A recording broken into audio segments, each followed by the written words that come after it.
السلام عليكم، اللهم صل وسلم وبارك عليك يا حبيبي يا رسول الله. ازيكم يا حبايبي، عاملين ايه؟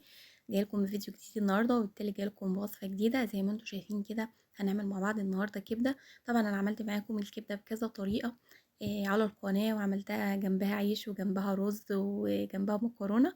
النهارده بقى برضو هعملها بطريقه جديده، وكمان هعمل جنبها رز. بس الرز بتاع النهارده بجد حكايه، الرز بتاع النهارده طعمه جميل جدا. يا ريت تدخلوا بقى وتشوفوا الفيديو للنهايه، وكمان تجربوا طريقه الرز دي. الرز بجد طعمه جميل قوي، وكمان طريقة الكبدة جديدة. يا ريت تجربوها. يلا بقى نسمي الله وندخل الفيديو ونشوف احنا معانا ايه وعملنا ايه. اول حاجة انا معايا طبعا نص كيلو من الكبدة. انا مقطعاه يعني قطع كبيرة شوية، يعني انا شلت اللي هو الغشاء بتاع الكبدة كده وقطعته قطع كبيرة زي ما انتم شايفين. وكمان كان معايا حتة كده من اللية، انتوا عارفين ان انا بحب احط اللية كده مع الكبدة، بتديها طعم حلو. برضو قطعتها قطع صغيرة زي ما انتم شايفين. وبعد كده معايا طبق هنا. طبعا دي بهارات الكبده انا حطيتها، انتي ما عندكيش بهارات الكبده مفيش اي مشكله، شويه ملح وشويه فلفل اسمر وشويه كمون ودومته. المهم طبعا كان معايا البهارات دي، هي حوالي معلقه كده من بهارات الكبده، وعصرت عليها عصره ليمونه، وبرده حطيت عليها معلقه خل زي ما انتوا شايفين. وهنزل بالكبده بتاعتي كده واقلبها كويس، واحطها في الايه في الطبق كده، واركنها على جنب، اغلفها بالبلاستيك راب، واركنها بقى ايه على جنب، عقبال ما نجهز للرز بتاعنا. وبعد كده نبقى نرجع للكبده بتاعتنا تاني. طبعا الكبده لما بتتبل بجد بيبقى طعمها مختلف، بتبقى ريحتها طبعا قلب الدنيا، وبيبقى كمان طعمها حلو قوي، لان هي بتبقى خلاص شربت من الايه من التتبيله. المهم ركنتها كده بقى على جنب، وهنروح بقى على البوتاجاز بتاعنا. معانا حله كده ايه على النار، حطينا كده معلقه كبيره من الزيت، ومعايا معلقه كبيره من السمنه البلدي. طبعا الفلاش ضارب في يعني في الكاميرا بتاعه التليفون، الفلاش بتاعها ضارب كده، يعني مفتح اللون. بس دي سمنه بلدي انا عاملاها انا في البيت من وش اللبن. طبعا جبت وش اللبن، وبقيت ايه احوش وش اللبن كده لحد ايه ما عملت شويه السمنه اللي انتوا شايفينها دي. المهم طبعا حطيت معلقه سمنه كبيره ومعلقه زيت، وحطيتهم كده على النار، وهبدا احط معلقه كبيره برضو من السكر السنترفيش زي ما انتوا شايفين، السكر بتاع التموين يا جماعه، علشان احنا هنعمل الرز النهارده بالسكر المكرمل زي ما انتوا شايفين. طبعا السكر لونه غير وبقى بالشكل ده. معايا هنا نص كيلو كده من الرز، انا غسلاه ومصفيه طبعا ما نقعتوش. هنزل كده ايه على السكر اللي هو اتكرمل ولونه اصفر وبقى جميل ده، هنزل عليه بالرز بتاعي، وهبدا بقى ايه افضل اقلب كده في الرز، اقلب في الرز لغايه ما الرز طبعا يسخن ويتغلف بالسمنه، وكمان ايه الكرمله او بتاعه السكر دي تفك شويه. معايا هنا ده خلطه الرز البخاري، انا كنت يعني مستخدماها قبل كده، وكان فاضل حوالي معلقه فحطيتها على الرز. مش موجوده عندك مفيش اي مشكله. هنستخدم ايه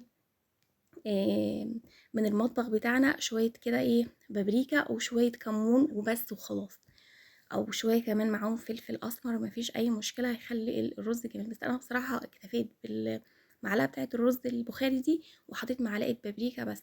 وبدأت بقى ايه اقلب كده على الرز بتاعي لغاية ما التوابل برضو اللي انا حطيتها الرز يعني اتغلف بيها كلها.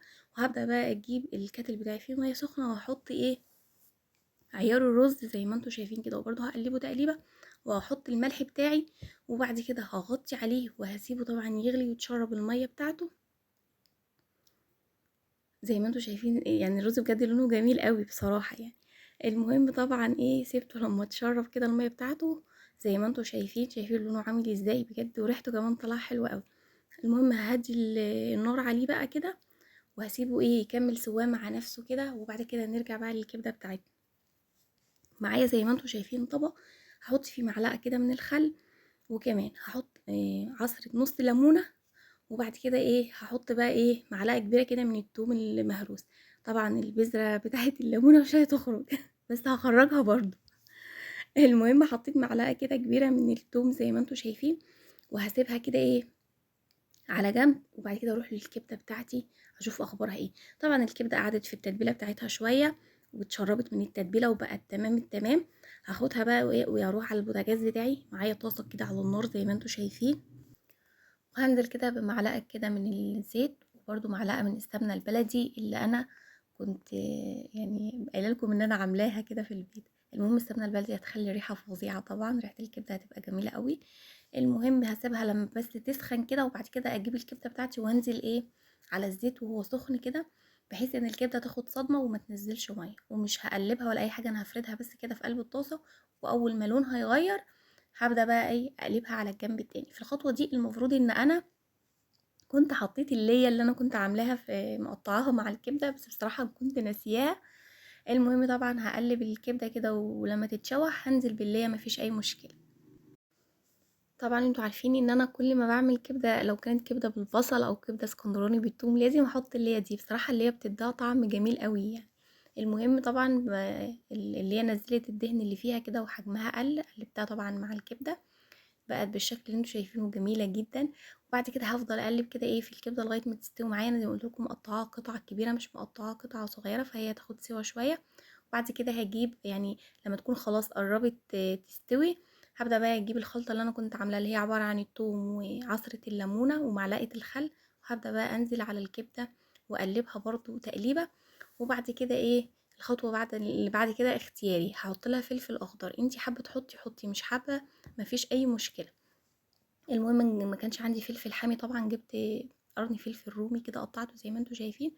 وقبل ما ايه ما اطفي على النار على الكبده بدقيقتين كده، نزلت بالفلفل الرومي كده وايه وقلبته مع الكبده، علشان ايه لونه ما يغيرش ويبقى يدينا اللون الاخضر الجميل اللي انتوا شايفينه ده. بقت معايا الكبده بالشكل دي، بصراحه ريحتها طالعه حلوه قوي، وكمان والله كان طعمها حلو. انت ممكن في الخطوه دي تاكليها بالعيش مفيش اي مشكله، بس احنا الرز معانا اساسي في الفيديو، فعلشان كده احنا هناكلها بالرز. المهم شايفين الرز بتاعنا عامل ازاي، مفلفل طبعا وكل حبايه بعيد عن التانية، وكمان لونه جميل والله، وكمان طعمه حلو قوي. الكرمله يعني بتاعه السكر بصراحه مديله لون حلو قوي، وهو ميكس جميل قوي مع الكبده. جربيه بس بالطريقه دي. وبعد كده جبت بقى اخد من الكبده بقى وايه واحط على وش الرز كده زي ما انتوا شايفين بقى، ومعاها بقى شويه مخلل بقى. وبصي الطبق الرز ده ومعاه الكبده وطبق مخلل، وبصي عيشي حياتك بقى. بجد كانت الكبده كانت جميله قوي، ويعني وانتي بتاكلي كده حاسه ان هي طعمها كبده يعني، ما فيهاش اضافات كتير، ما فيهاش توابل كتير، فكانت بجد طعمها جميل قوي. فيا ريت تجربوا الطريقه دي، ويا ريت تدخلوا الفيديو وتشاهدوا لي النهايه. ولو عجبكم يا ريت تعملوا لايك، وكمان تشتركوا عندي في القناه، وكمان تفعلوا زر الجرس علشان اشعارات الجديده من الفيديوهات الجديده توصل لكم باذن الله. وبحبكم في الله، والسلام عليكم ورحمه الله وبركاته.